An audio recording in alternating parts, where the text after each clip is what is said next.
Gold Key Learning Institute, unlocking the communication barriers.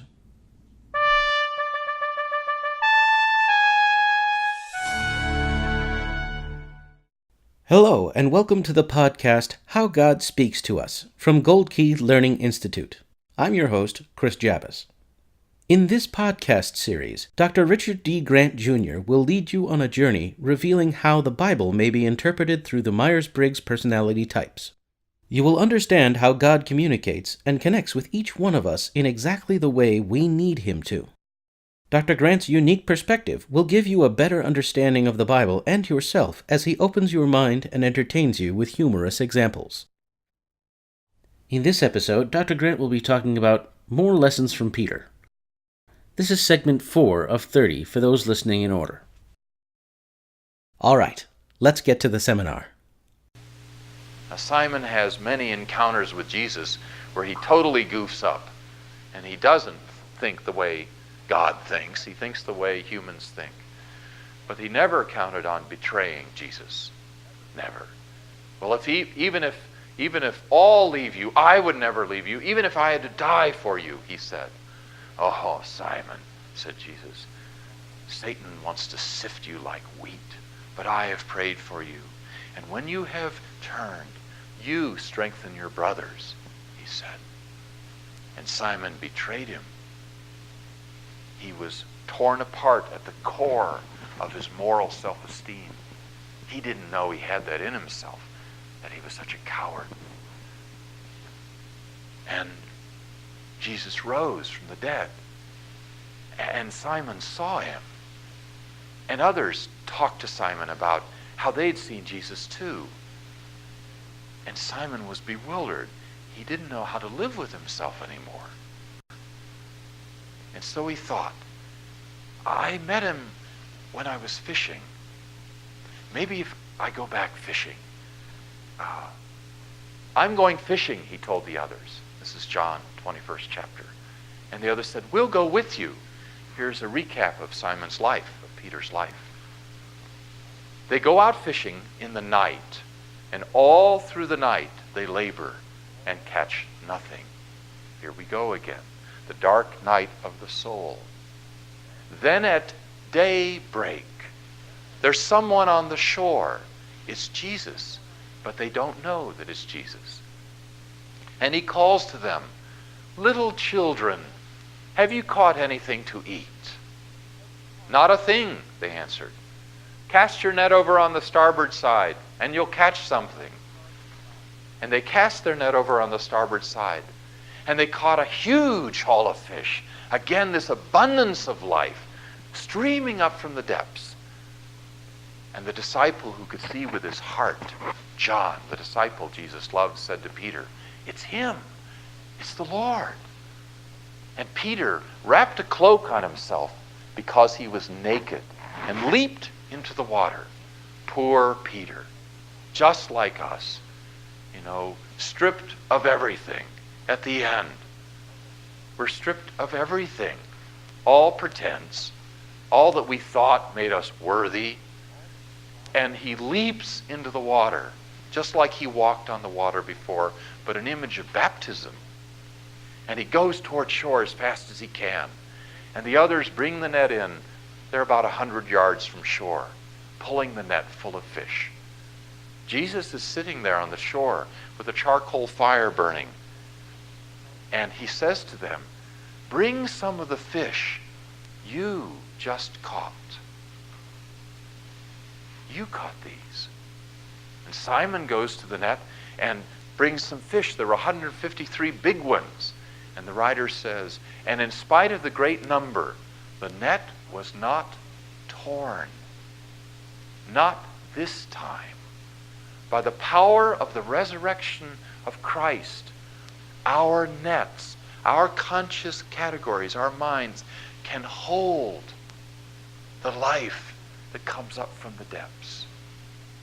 By the power of the resurrection of Christ, we do that. And he said, come and eat your meal. And none of them dared ask who he was because they knew it was Jesus.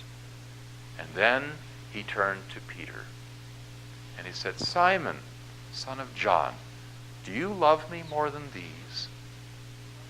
He said, oh, you're a cruel one, Jesus. You're going to do this here? Look, you know what I'm like. Besides that, you put me in charge, remember? How could, what will this do to me? And he's got all these excuses we could use. Yes, Lord, you know that I love you. Feed my lambs. And then I always get this confused. The feed my lambs, tend my sheep. So forgive me. Then he turns to Simon a second time. He says, Simon, son of John, do you love me? Peter says, oh, you're going to break me open like an egg right here. Notice when Jesus healed people, he said, do you want to get well? Do you want to be healed? This feels like a scalpel going in. But he had to do it. Simon was so ashamed. He had toxic shame, killer shame inside himself. And Jesus went right in. Do you love me? Yes, Lord. You know that I love you. Then feed my sheep.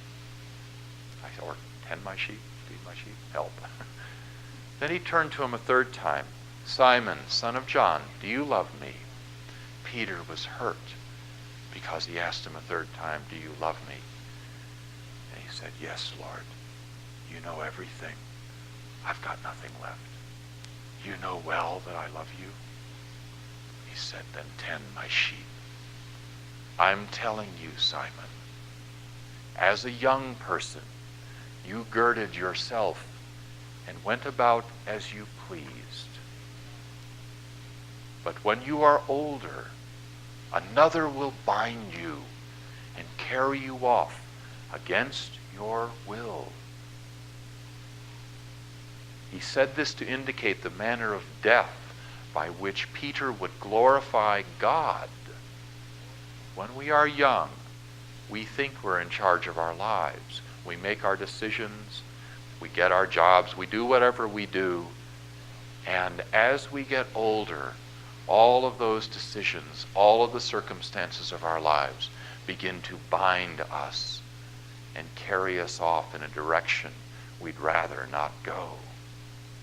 He said this to indicate the manner of death by which Peter would glorify God. And then he said to him, follow me. And that's our journey. So this weekend, we're going to be looking at a journey. I think the journey of the Acts of the Apostles was very geographic, spreading out externally into the Roman Empire. I think the beauty of Laity Lodge is it gives us sacred time and space to do a journey within as well. And so as we journey inside, we'll be meeting Jesus, just like Peter did, and being healed. Jesus heals us with brass knuckles, I think, sometimes, on the inside. The weekend is going to offer some ways of examining, I think, some of the ways that were described about this experience in Acts. First of all, the characteristics of the Christian community and its gifts.